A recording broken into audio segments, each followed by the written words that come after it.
Iba talaga pag may kaibigan akong influencer. Nakakapagod kasama. Wow! Puro picture ng mga pagkain. Wow! Sarap na ito ah. Diba?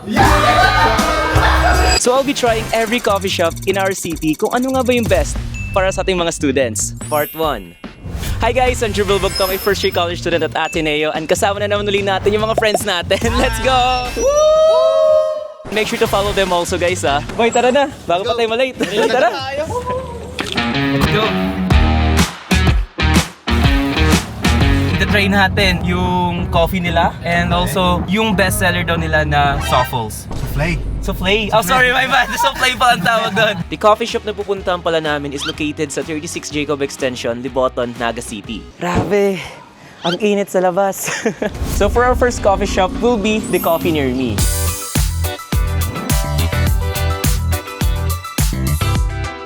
Pumasok na kami para mag-order and buti na lang meron sila neto. Sobrang init guys sa labas, buti na lang meron silang aircon dito. Kaya no? Pero okay naman pagpasok natin.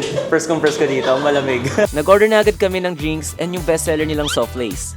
Yes po ate, tama po. Iba talaga pag may kaibigan akong influencer. Nakakapagod kasama. Wow! Puro picture ng mga pagkain. Wow! By the way, ito pala yung mga in-order naming lahat. I ordered a sea salt latte. Oh. Wow! Sa akin medyo salt, konting cream. And a matcha souffle. Ang lambot. Yun, no? Diba? Tama nga yung sinabi ni ate, hindi siya yung sobrang tamis at hindi rin siya yung sobrang pait. Yung tama lang talaga. So yung pistachio niya is nagko-complement ito sa matcha sauce. Masarap rin yung pagkakaluto nila ng pancake. Talagang ang lambot niya. Meanwhile, Bien ordered a Spanish brevet. Yung sa akin, I love it. Yung kay Bien, talagang ano siya, milky. Siguro I'll go for Spanish latte.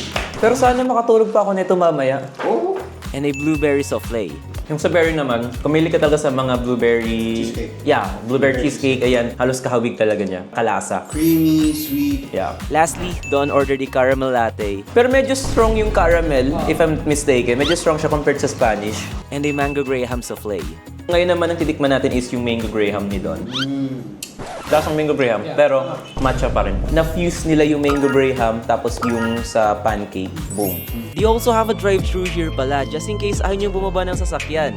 Isa pong sea salt latte, tapos caramel macchiato, and Spanish beverage. Ano na lang na pag-iisipan natin. For the conclusion, unang napansin ko kagad dito is pwede siya maging tambayan with friends, especially sa labas. Mag-usap-usap about nangyari sa day ninyo or academics kung papasa pa ba. Kasi di ko na rin sure sa programming kung makakapasa pa ako. Sir, I love you, sir.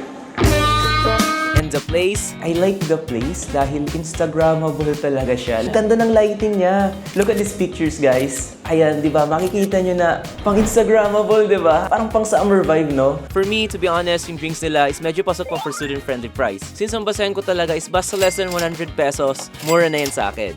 And their souffle pancakes, the best. Especially yung matcha. You guys must also try it. I-upload ko yan. Isasama ko yan. Hindi mo nababawasan yan ah. Ito lang sa akin na try mo. Kung kano kayo magpa-standy. Bakit? Magpapastandi ka rin? Parang tabi kami ni ate. Paano? Baka naman. Coffee near me, baka naman. Para magkatabi na kami ni ate. Ready na. Picture niyo na lang. Sarap na ito ah. Diba?